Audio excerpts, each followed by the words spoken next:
बेबाक, बेखौफ, बेधड़क। नमस्कार, प्रणाम। मैं द्विवेदी भुजंगभूषण, न्यूज़ अलर्ट इंडिया से। मैं आज आपको बिहार की राजनीति में ले चलता हूं, क्योंकि पूरे देश में जिस तरह से वक्फ बोर्ड को लेकर के तहलका मचा है, कोहराम मचा है और सर्वोच्च न्यायालय सामने में, लोकसभा, राष्ट्रपति, राज्यपाल, आपस में पूरा देश भिड़ गया है आपस में, और तरह तरह की इस पर विवेचनाएं हो रही हैं, तरह तरह के तर्क दिए जा रहे हैं, संविधान के सारे अनुच्छेदों के बारे में बताया जा रहा है। लेकिन इन सभी चीज़ों से हटकर बिहार एक अलग राज्य है जहां इस पर चर्चा नहीं हो रही है, क्योंकि बिहार में आने वाले हैं चुनाव, और चुनाव को लेकर के बिहार में चर्चाएं काफ़ी गर्म है, सरगर्मी है। वहां पर जोड़ तोड़, आपसी गठबंधन की राजनीति, बैठकों का दौर, लोगों की रैलियों की शुरुआत, ये तमाम चीज़ें शुरू हो गई हैं, क्योंकि बिहार धरती का यूं कह लें कि सबसे पहला गणराज्य है। पाटलिपुत्र से लेकर के पटना तक इसका इतिहास बहुत लंबा है। अभी मुझे बिहार में राजनीति करनी है, एक पंक्ति आई है, हालांकि यद्यपि कि ये पंक्ति आज से एक साल पहले चिराग पासवान ने एक किसी निजी चैनल के टॉक शो में बोला था, लेकिन वो पंक्ति अभी उड़ के आ गई है फिर से, और सरगर्मी बढ़ गई है, पूरी दौरा बढ़ गया है सबों का एकदम, और इस पर बयानबाजी शुरू हो गई है। मुझे बिहार बुला रहा है, जिस तरह से मोदी जी 14 में कह दे कि मुझे गंगा माँ बुला रही है बनारस में, अब चिराग पासवान को बिहार बुला रहा है। अरे बिहार में तो आप हैं ही, बुला क्या रहा है? आप केंद्र में मंत्री हैं, और पिछली बार आप हनुमान के रूप में जो मोदी के खड़े थे, 5 सीटें मिली, और आपका 100% स्ट्राइक रेट था, इसीलिए मनोबल भी उनका बहुत ऊंचा है, और मोदी का बरद हस्त है उन पर, इसमें कहीं दो राय नहीं है। और Bihar first, Bihari first, vision documents में उन्होंने पहले ये लिखा है कि बिहार फर्स्ट, बिहारी फर्स्ट, इसको लेकर के वो चल रहे हैं। और इसे सबसे अहम बात यह है कि उनके आने से दलित, महादलित का समीकरण जो है एक बार फिर उधर जुड़ता हुआ नजर आ रहा है, क्योंकि बिहार में राजनीति जात पे होती है, आप सबों को मालूम है, और इसकी शुरुआत बहुत पहले से हुई है, लेकिन इसको पूरा बल मिला 90s में, जब मंडल कमीशन आया और लालू प्रसाद आए, उस समय से बिहार में जातीय समीकरण की राजनीति भयानक दौर में पहुंच गई, और बहुत खून खराबे भी हुए, बहुत लोग प्रदर्शन भी किए, बहुत युवाओं के जान भी गए, लेकिन वहीं से ये दौर शुरू हुआ। लोग भय से जनेऊ तक तोड़कर फेंक दिया करते थे, लेकिन अब वो धीरे धीरे दौर खत्म हो रहा है, अब सारी प्रबुद्धता आ रही है, अब राजनीति का भी स्वरूप धीरे धीरे बदल रहा है। लेकिन जो बेसिक चीज है वो है जातीय। बिहार में वोट और बेटी जात देख करके लोग देते हैं, और इसी में बिहार पूरा फंसा पड़ा है, और इसी का फायदा अब महादलित और दलित के समीकरण में एलजेपी उठाना चाह रही है, क्योंकि इनका कहना है चिराग पासवान का कि मेरे पिता भी बिहार से राजनीति किए, बिहार में ही उन्होंने Guinness book of world record में, Limca book of world record में उनके जो जीत का आंकड़ा था, दायरा था, वो लिखा गया।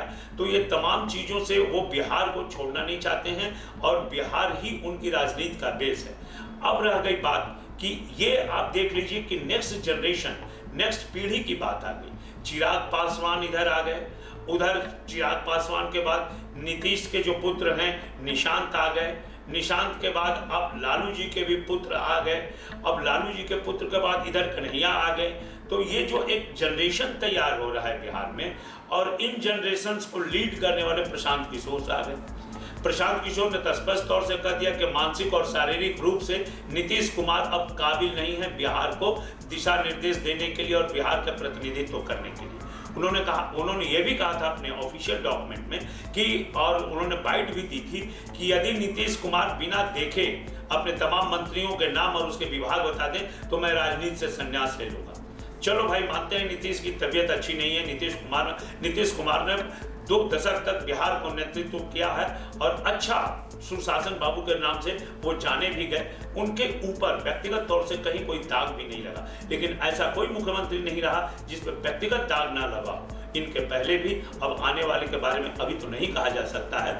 लेकिन ये लगातार जो बिहार में ये चीजें चल रही हैं कि नीतीश की तबीयत खराब है, नीतीश के बाद अब बीजेपी का ये गेम प्लान हो सकता है, यह हाइपोथेटिकल है, राजनीतिक गलियारों में चर्चा है कि वो मोदी जी अपने हनुमान को आगे कर रहे हैं ताकि एनडीए की बागडोर उनके हाथ में दिया जाए।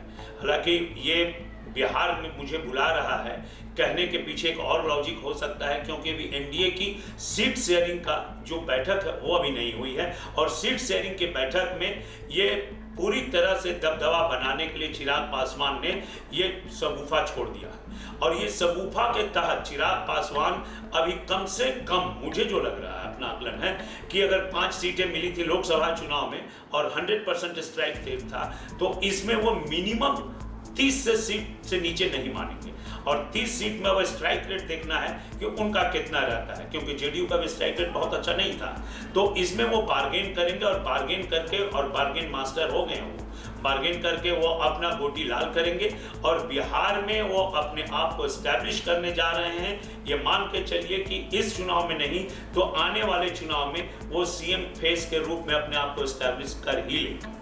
और इसी तरफ, दूसरी तरफ अगर देखें तो इंडी गठबंधन में अभी मारामारी चल रही है। अभी 2 बजे से लगातार बैठक चल रही है वहाँ आरजेडी कार्यालय में, और उस आरजेडी कार्यालय में बैठक का सिर्फ 2-3 एजेंडा है कि सीएम का चेहरा किसे घोषित किया जाए, रणनीति क्या रहेगी, और सीट शेयरिंग कैसे होगा। कांग्रेस चाहेगी कि पिछली की तरह इस बार भी 70 सीटों पे वो लड़े, लेकिन पिछली बार 70 में से मात्र 19 सीटें कांग्रेस को मिली थी, और 19 में से 11 सीट लेफ्ट ने जीत के लाया था। तो लेफ्ट का स्ट्राइक रेट ज़्यादा है, और उसमें जो साहनी हैं वो भी इंटर कर गए हैं, जो मल्लाह कम्युनिटी का है मुजफ्फरपुर क्षेत्र में, उनकी बहुत ज़्यादा 20 सीटों पर उनका दबदबा है। तो वो भी चाहेंगे उनको सीट शेयरिंग अच्छा मिले, और कांग्रेस के सीट शेयरिंग को काटने के लिए कोशिश करेगी इंडी गठबंधन।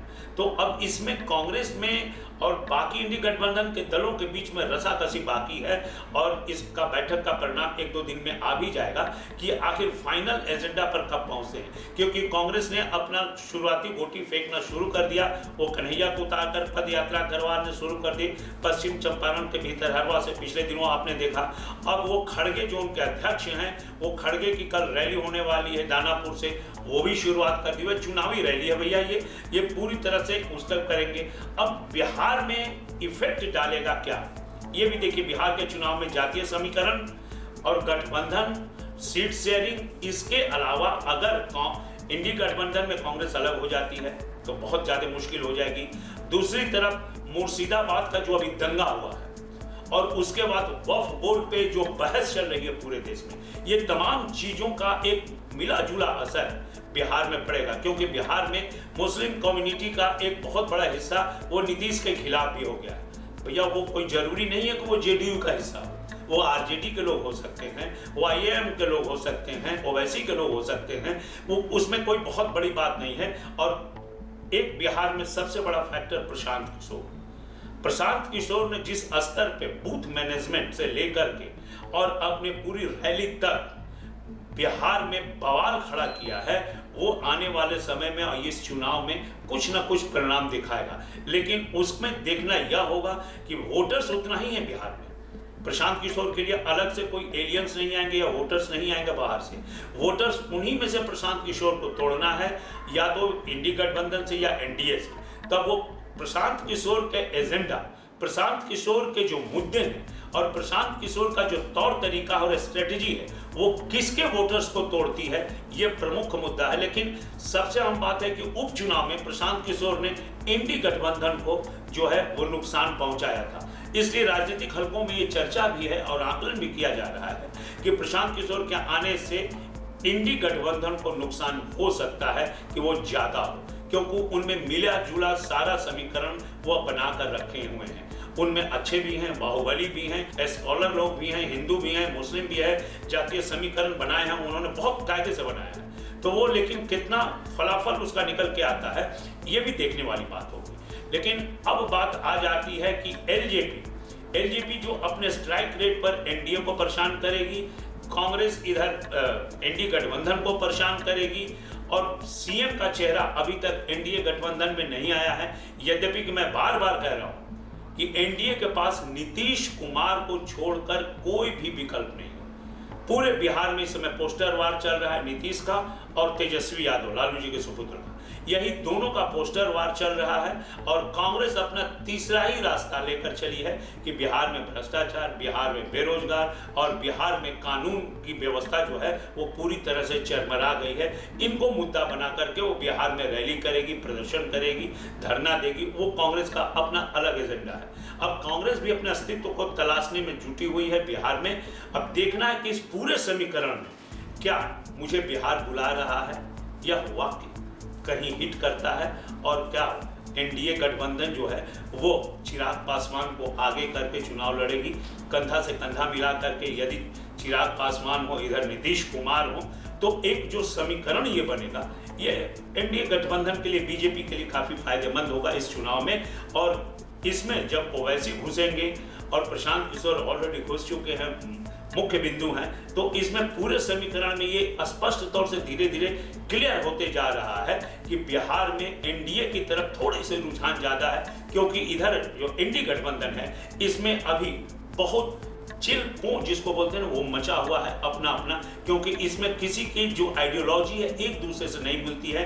इनकी तमाम इंडी गठबंधन में सिर्फ एक आइडियोलॉजी इन लोगों के आपस में मिलती है, वो है मुस्लिम वोट का तुष्टीकरण करने की आइडियोलॉजी इनको मिलती है। उसके अलावा इनका कोई आइडियोलॉजी आपस में नहीं मिलता है, इसीलिए इनके लिए परेशानी हो सकती है। पिछले स्ट्राइक रेट को लेकर इनकी परेशानी बढ़ सकती है। और लालू प्रसाद का जो अपना निराला अंदाज है कि लालू प्रसाद अपने उस अंदाज में अपने कैंडिडेट पहले घोषित कर देंगे, उसके बाद जो जगह खाली रहेगी उसमें आपको भी सीट देंगे। इन तमाम मुद्दों को लेकर के अभी आने वाले इस महीने में बहुत सारी चीजें क्लियर होने वाली हैं, जो बार बार से मैं आपके समक्ष लाता रहूंगा और बिहार के राजनीतिक परिदृश्य को स्पष्ट तौर से आपको समझाता रहूंगा। धन्यवाद, नमस्कार।